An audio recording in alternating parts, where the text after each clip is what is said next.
ሻሎም ሻሎም ሻሎም ቤተሰብ እግዚአብሔር አምላኽ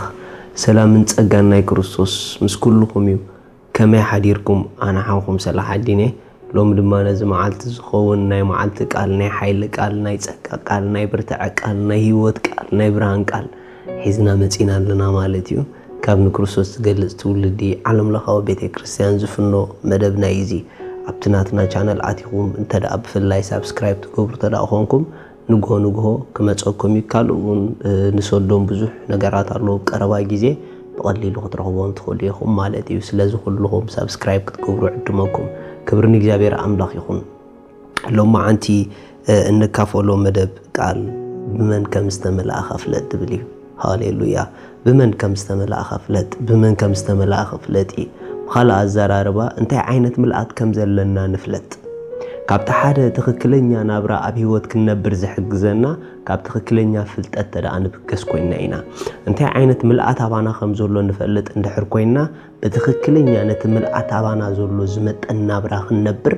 ንኽእል ኢና ኩሉ ካብ ትክክለኛ ፍልጠት ይጅምር ምኽንያቱ ትክክለኛ እምነት ናይ ትክክለኛ ፍልጠት ውጽኢት እዩ ትክክለኛ አክሽን ድማ ናይ ትክክለኛ እምነት ውጽኢት እዩ ስለዚህ ትክክለኛ ፍልጠት ትክክለኛ ተሐሳስባ የምጽእ ትክክለኛ ተሐሳስባ ትክክለኛ እምነት ይፈጥር ትክክለኛ እምነት ድማ ትክክለኛ አክሽን ኣብ ህይወትና ትክክለኛ ስጉምቲ ትክክለኛ አነባብራ የምጽእ ማለት እዩ ክብርና አምላኽ ይኹን መጽሐፍ ቅዱስ ቆሎሴ ምዕራፍ 2 ከምዚ ይብል ካብ 8 ከምበልኩም كم ناي كريستوس زي كونه بالمار سبن كم مهرق العنة إذا عالم زياب بتباب عالم بخونتم تبارن حدا وكاكي مارخوكم تتنقعوا أبقوا بزولو ملأت ملوكوت بسق حدير وإمو نسو رأسو كل حلقنة سلطانا إيو نسخاتكمون بقو تملئكم اللهم واو نسو رأسو كل حلقنة سلطانا إيو أبو دوما بزولو ملأت تزبل هاليلويا ناي ملكوت ملأت ناي እግዚአብሔር ملأت بزولو أبو حدير الليلو اتزقرم نقر بزولو ملأت ملكوت أبو محداري كونن إذ بزولو ملأت ملكوت زحادرو بقو نحنا مملأنا يتزقر ريخم كريستيان مالت بيت بزولو ملأت ملكوت زحادرو قويتا زتملأ أسب مالتي هاليلويا ريخم هيوتنا انت اكاب زملات انت حسبنا كنبرا عند حر جميرنا انت عينت نابرا كنبر كم نخل اقمتاتو ريخو محوات كل نجر بملاتي يواقو زخبر كل نجر ملاتي يزخبرو كل نجر اتا ابوشت زولو انبوت اسي يزخبرو نابنت زخونا عينت نبرات كتغوزو كلكم حدا عينت باكو خون خالي جن حدا عينت باكو كانتو خونا حدا عينت واغا جن يبلون واي تتباهلا اوشت حيزو زولو نجر نسيو نتناي دغباكو فاليو زبو واغا زوسخو واغو زخبرو امين امين امين سلاذ انا نسخو من دمعا دغينا خم سبينا دغينا خم كلينا وشتنا جن كم كلي كونان اوشتنا زاتو ملأت سماي علنا اوشتنا زاتو ناي ملكوت ملأت الله تملئنا إنا بمن بتي لعلو كل حلقناتن سلطاناتن زخونه غويتا بقو تملئنا إنا سلازي بزي تملئنا يا زلنا ملأت بقو دما كمتن اتملأت ابي هيوت كنبر يقبأنا هاليلويا سلازي احوات نابراخم مسباي توادادرو ጉዕዞኹም ምሰባይ ተዋዳድሮ ኖ ከይ ተኸስሩ ከይ ትወድቁ ክትነብሩ ዘይግብአኩም ዘይምጥነኩም ከይ ትነብሩ ንስጉምትኹም ንናብራኹም ምስተኣውሽትኹም ዘሎ ምልአት ምስኡ ዋዳድሮ ነቲ ውሽጠይ ዘሎ መልአት ዝምጥን እንደ ዝነብር ዘለኹ እዚ ዝነብሮ ዘለኹ ናብራ ነቲ መልአት ይምጥኖ ዲ ኢየሱስ ጎይታ እዩ እንተ ደኣ ነቲ መልአት ዘይምጥን ናብራ ኣለና ኮይኑ ክንቅበሎ የብልናን we have to reject it ኢየሱስ ጎይታ እዩ ክንቅበሎ የብልናን ዋይ ተተባሃለ ሙሉአት ክንስና ብጉድለት ክንነብር ፈቃድ አምላኽ አይኮነን ንኹሉ ዝኸውን መልአት ሰማይ አባና ኣሎ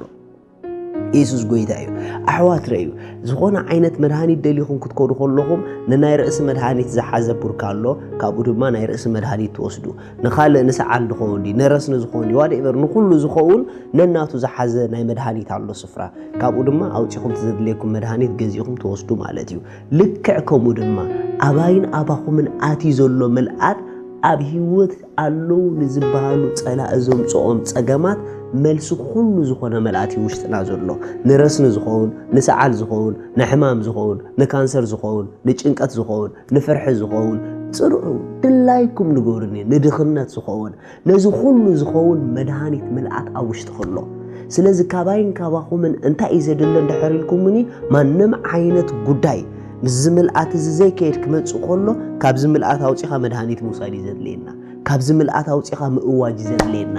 ምኽንያቱ ንኹሉ ዝምልስ መልአት አምላኽ አባይና ባኹምን አሎ ሎማ አምንታይ ሲትዌሽን ኣለኹም ብዘይገድስ ግን ደስ ይበልኩም ነዚ ዘለኹምሞ ሲትዌሽን መልሱ ተመሊእኩም ኢኹም ሃሌሉያ ስለዚ ሓደ ሰብ ሎሚ ይበል በኢየሱስ ክርስቶስ ስም ነዚ ጉዳይ ካብ ህይወተይ ዘርሐቕ መልአት ክርስቶስ አባይ አሎ በዚ ዘለኒ መልአት ብሽም ኢየሱስ ክርስቶስ ካባ የርሐቐካ ኣለኹ በልዎ ሕማም ዲ ሎም ብእምነት በሉ በኢየሱስ ክርስቶስ ስም በቲ ውሽጠይ ዘሎ ናይ ፈውሲ መልአት ካባ ይርሐቕ በልዎ አምላኽ ምስክረይ ካባኸ ክርሕቕ እዩ እግዚአብሔር ምስክረይ ካባኸ ክርሕቕ እዩ ሎሚ ብእምነት ከምኡ ግበሩ ኣብቲ ዝስማዖኩም ናይ አካላትኩም ቃንዛ ብእምነት ሒስኩም በኢየሱስ ስም ካብቲ ዘለኒ መልአት ፈውሲ ይውፅእ ኣለኹ በሉ ልክዕ ሕማም ካባኹም ክእለዩ ምስክርነት ድማ ክሰድሉና ኢኹም ኢየሱስ ክርስቶስ ንዘለዓለም ጎይታ እዩ አሕዋት እዚ ገለገለ ተሓልፍዎ ዘለኹም ጉዳይ ገለገለ ንሓልፎ ዘለና ጉዳይ ንዕኡ ዝኸውን መልሲ ዘይተመላእና ኮይንና ኣይኮነን ነገር ግን መልአትና ስለዘይንፈልጥ ይትሽግር ሪኢኹም ኣብነት ክበኩም በሓደ ሬስቶራንት እንዳሓለፍኩም ኣዝኹም ብጥሜት ተኻኢልኩም ኣዝኹም ምስጓም ሲኢንኩም ዓቕልኩም ፀቢብኩም ነገር ግን ኣብ ጅባኹም $100 እንድሕራለኩም ኮይኑ እቲ ጅባኹም ዘሎ $100 ነዚ ተሓልፍዎ ዘለኹም ናይ ጥሜት ጎደና በቀሊሉ ክምልሰልኩም ከም ዝኽእል ዘይትፈልጡ እንድሕር ኮንኩም ምስ $100 ኩም ብብርቱዕ ጥሜት ኢኹም ተሓልፍዎ ነቲ ሬስቶራንት ግንከ ኣብ ሬስቶራንት ኣቲኹም ንጥሜትኩም ዝኾን መልሲ ክበኩም ዝኽእል ዋጋ ኣብ ውሽጥኩም ነይሩ ግን ትሽግር ንዘለኩም ሰኣን መፍላጥኩም ነቲ ዘለኹም ኹነታት ሳፈር ትገብሩ ትሳቀዩ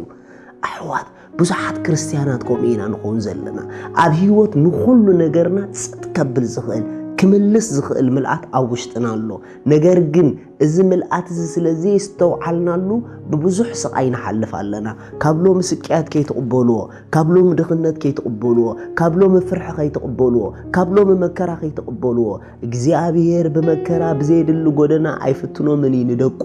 ነገር ግን ሰኣን ምንቃሕና ኢና በዚ ጎደና ንሓልፍ ዘለና ሎም ግን ንቑሑ ንጉዳይ ዝኸውን መልሲ ተመሊኤ ይበሉ ሎም ዝኣዋጅ ዝኣውጅዎ ኣብ ህይወት ዘድልየኒ መልአት አባይ አሎ በኢየሱስ ስም በሉ ንጉዳይ ዝኸውን መልሲ በኢየሱስ ክርስቶስ ስም ተመሊኤ ይበሉ ኣነ ዝሳገር በትባይ ዘሎ ናይቲ ቅዱስ አምላኽ መልአት ይበሉ አምላኽ ምስክረይ ንመልአቱ ዝኣመነ ኣብ መልአት ክነብር እዩ ሻሎም